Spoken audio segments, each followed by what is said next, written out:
విద్యా వ్యవస్థను బలోపేతం చేస్తామని మంత్రి పొన్నం ప్రభాకర్ చెప్పారు. రెసిడెన్షియల్ స్కూళ్లలోని సమస్యల పరిష్కారానికి చర్యలు తీసుకుంటామన్నారు. మెదక్ జిల్లా తూఫాన్ రెసిడెన్షియల్ పాఠశాలను ఆకస్మికంగా తనిఖీ చేసిన మంత్రి విద్యార్థుల సమస్యల్ని అడిగి తెలుసుకున్నారు. మెరుగైన వసతులు కల్పించాలని సిబ్బందిని ఆదేశించారు.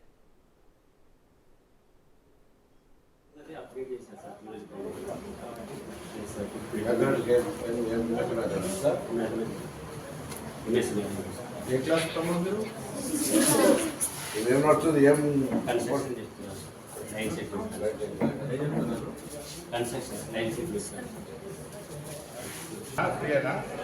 ఉండు రూమ్ ఇచ్చిరా ఇద్దరింటికి వెళ్తారా పొద్దున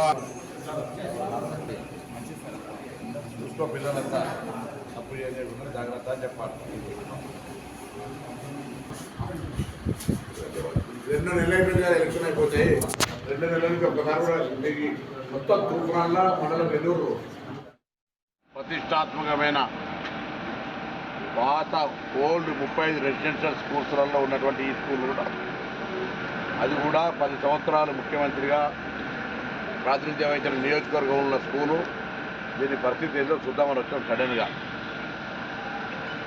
స్కూళ్ళకు సంబంధించిన అనేక సమస్యలు, అదనపు తరగతులు కావచ్చు, ఈ హాస్టల్లోకి కుక్కలు రావడం వల్ల వాళ్ళ రూమ్లు కావచ్చు, బెడ్స్ డార్మెటరీ లేకపోవడం కావచ్చు, డ్రింకింగ్ వాటర్ సంబంధించి ఇష్యూ కావచ్చు, కాంపౌండ్ కూలిపోయిన కావచ్చు, అవన్నీ ఉన్నాయి. ఆ ఇష్యూస్ అన్నింటికి సంబంధించి మిగతా కొంత పెద్దల సహకారం తీసుకొని సిఎస్ఆర్ ద్వారా కానీ లేదా రెవెన్యూ డివిజనల్ ఆఫీసర్లు కావచ్చు, మున్సిపల్ కమిషనర్ కావచ్చు, ఎంఆర్ఓల ద్వారా కొన్ని సూచనలు చేసినా కొంత సమస్య పరిష్కరించిన వ్యక్తిగతంగా కూడా అందరం బాధ్యత తీసుకొని ఈ యొక్క కలెక్టర్ గారు కూడా విజిట్ చేయమని చెప్పినాం. దీని మిగతా లిఖితపూర్వక అంశాలు, అదనపు క్లాసులకు సంబంధించి ప్రిన్సిపల్ సెక్రటరీ పురం గారితో మాట్లాడినాం. ఇవన్నీ కూడా వాళ్ళ డైరెక్టర్ రమణ కుమార్ గారితో కూడా మాట్లాడినాం. స్కూల్కు సంబంధించిన మార్పు కన విధంగా ఆకస్మిక తనిఖీ ద్వారా ఇక్కడ ఈ యొక్క పాఠశాల రూపం మార్చాలనే ప్రయత్నం జరుగుతుంది. తప్పకుండా అందరూ సహకారం కోరుతున్నాం. పట్టణంలో ఉన్నటువంటి మిగతా పెద్దలందరినీ కూడా ఇప్పుడు ఆదర్శ మోడల్ సంబంధించిన వాళ్ళతో లైబ్రరీ కట్టించేది కావచ్చు, ఇక్కడ వేరే వేలు కార్వా అనే తోటి బెడ్స్ అన్ని కూడా డార్మెటరీ బెడ్స్ చేసేది కావచ్చు. ఈ విధంగా అన్ని రకాల పనులు చేసే విధంగా కార్యక్రమం తీసుకుంటున్నాం.